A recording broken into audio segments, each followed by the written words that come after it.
संवहन एक ऐसी प्रक्रिया है जो केवल द्रवों में होती है, लेकिन संवहन को दो तरीकों से परिभाषित किया जा सकता है।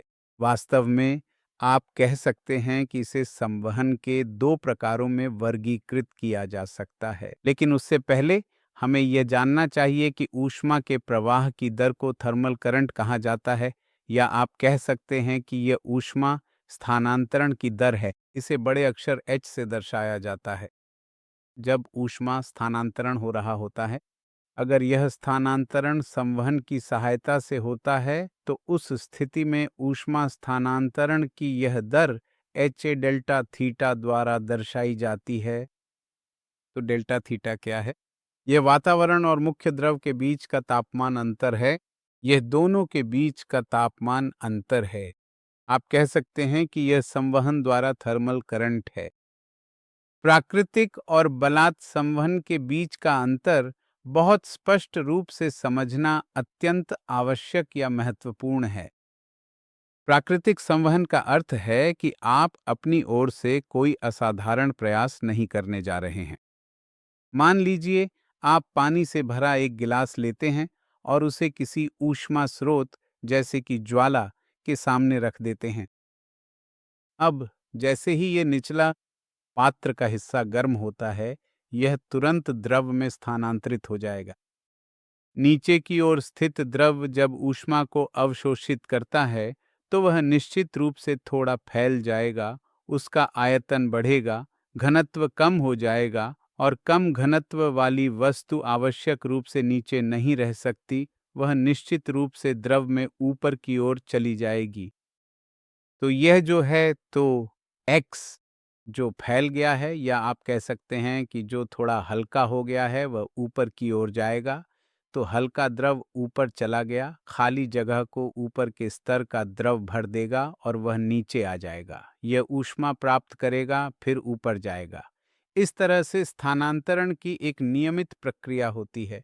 नीचे से गर्म द्रव ऊपर जाता है और ऊपर से ठंडा द्रव नीचे आता है। यह प्रक्रिया चलती रहती है, लेकिन यह व्यवस्थित नहीं होगी क्योंकि कोई स्पष्ट रूप से परिभाषित मार्ग नहीं है। तो एक प्रकार की अशांति उत्पन्न हो गई है। इसे ही हम प्राकृतिक संवहन कहते हैं। अब अगर कोई आपसे पूछे कि इसका मुख्य कारण या मुख्य सिद्धांत क्या है, तो गुरुत्वाकर्षण इसकी मूल अवधारणा है, क्योंकि हम पहले से ही जानते हैं आर्किमिडीज के सिद्धांत के अनुसार कि कोई भी कम घनत्व वाली वस्तु द्रव के तल में कभी नहीं रह सकती। तो यह और कुछ नहीं बल्कि गुरुत्वाकर्षण का प्रभाव है। अगर यह प्राकृतिक संवहन है, तो इसे मुक्त संवहन भी कहा जाता है। बलात् संवहन ये कुछ ऐसा है जिसे हमने अपनी ओर से डिजाइन किया है। हम बलात् संवहन बनाए रखने के लिए कुछ अतिरिक्त प्रयास करते हैं। मान लीजिए हमने चुना है एक आयताकार पाइप का संयोजन, कांच की पाइप इस तरह। मान लीजिए आप यहाँ गर्म कर रहे हैं, तो ये पूरी पाइप द्रव से भरी हुई है। ये आयताकार तल में व्यवस्थित है और ये हिस्सा गर्म हो रहा है। देखिए, जैसे ही इस कोने में मौजूद द्रव को गर्मी मिलेगी, ये निश्चित रूप से प्राकृतिक संवहन के कारण ऊपर जाएगा। इस बिंदु तक ये बहुत स्पष्ट है। प्राकृतिक संवहन गर्मी के कारण हुआ है और यह द्रव ऊपर की ओर जाना शुरू कर देता है। यह ऊपर की ओर एक धक्का उत्पन्न करेगा और पूरी ट्यूब में प्रवाह शुरू हो जाएगा, क्योंकि यह एक सीमित द्रव है। जब प्रवाह इस तरह शुरू होता है, तो अब वही गर्म द्रव जिसे आपने नीचे से शुरू होते देखा, अब क्षैतिज रूप से बहना शुरू करेगा और अंततः नीचे चला जाएगा।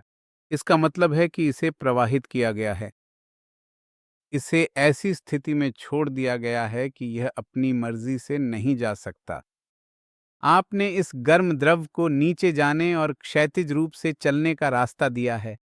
इसी को हम जबरन संवहन, फोर्स्ड कन्वेक्शन कहते हैं। जबरन संवहन का अर्थ है जिसमें द्रव को इच्छित दिशा में प्रवाहित किया जाता है। जैसा हम चाहते हैं, हम द्रव को उसी दिशा में प्रवाहित होने देते हैं, जैसे कि गर्म चिमनी के मामले में।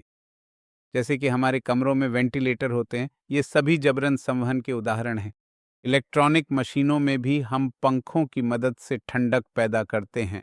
यह भी जबरन संवहन का एक अच्छा उदाहरण है।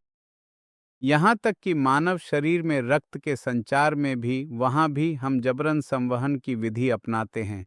तो प्राकृतिक और जबरन संवहन, हमें ये याद रखना है कि जबरन संवहन में गुरुत्वाकर्षण शामिल नहीं होता। प्राकृतिक संवहन में गुरुत्वाकर्षण शामिल होता है। और अधिकांश बातें मैंने स्पष्ट करने की कोशिश की है। समुद्री हवा और स्थलीय हवा के बारे में आपको पता होना चाहिए।